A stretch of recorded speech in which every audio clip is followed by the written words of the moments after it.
ಉತ್ಖನನಗಳು ಎಸ್ಕವೇಷನ್ ಮೂಲಾಧಾರಗಳನ್ನು ಹೆಕ್ಕಿ ತೆಗೆಯಲು ಕೈಗೊಳ್ಳುವ ವೈಜ್ಞಾನಿಕ ಭೂ ಅಗೆತವನ್ನು ಉತ್ಖನನ ಎಂದು ಕರೆಯಲಾಗುತ್ತದೆ. ಭಾರತದ ಇತಿಹಾಸ ಪೂರ್ವಕಾಲವನ್ನು ಉತ್ಖನನಗಳ ಆಧಾರದಿಂದಲೇ ಬರೆಯಲಾಗಿದೆ.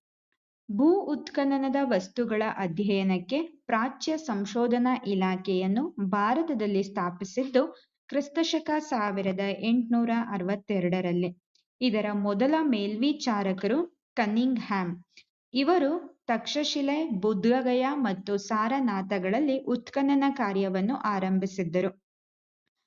ತದನಂತರ ಲಾರ್ಡ್ ಕರ್ಜನ್ ರವರು ಕೇಂದ್ರ ಪ್ರಾಚ್ಯವಸ್ತು ಸಂಶೋಧನಾ ಇಲಾಖೆಯನ್ನು ಮಾರ್ಪಡಿಸಿದರು. ಇದರ ಪ್ರಥಮ ನಿರ್ದೇಶಕರು Sir John Marshall. Sir John Marshall ರವರು ತಮ್ಮ ಸಹೋದ್ಯೋಗಿಗಳಾದ ಡಾ ಸ್ಪೂನರ್ ಮತ್ತು ಡಾ ಓಗಲ್ ಜೊತೆಗೆ ತಕ್ಷಶಿಲೆಯಲ್ಲಿ ಉತ್ಖನನ ನಡೆಸಿ ಕುಶಾನ ಸಂತತಿ, ಪಾಟಲಿಪುತ್ರ ಮತ್ತು ನಳಂದ ವಿಶ್ವವಿದ್ಯಾಲಯಗಳನ್ನು ಬೆಳಕಿಗೆ ತಂದರು.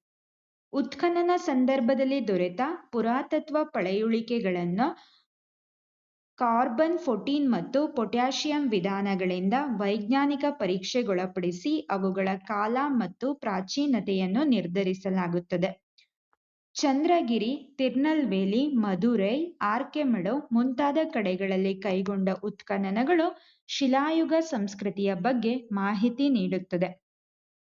ಕಾಂಬೋಡಿಯಾದ ಅಂಕುರ್ ವಾಟ್, ಜಾವಾದ ಬೋರೋಬುದರ್, ತಕ್ಷಶಿಲಾ, ಗಯಾ, ಪಾಟಲಿಪುತ್ರ, ಈಗಿನ ಪಾಟ್ನಾ ಮತ್ತು ಹಂಪಿ ಮುಂತಾದ ಕಡೆಗಳಲ್ಲಿ ಕೈಗೊಂಡ ಉತ್ಖನನಗಳು ಅಂದಿನ ಕಾಲದ ಸಾಮಾಜಿಕ, ಸಾಂಸ್ಕೃತಿಕ ಮತ್ತು ಧಾರ್ಮಿಕ ವಿಚಾರಗಳ ಕುರಿತು ಮಾಹಿತಿ ನೀಡುತ್ತವೆ.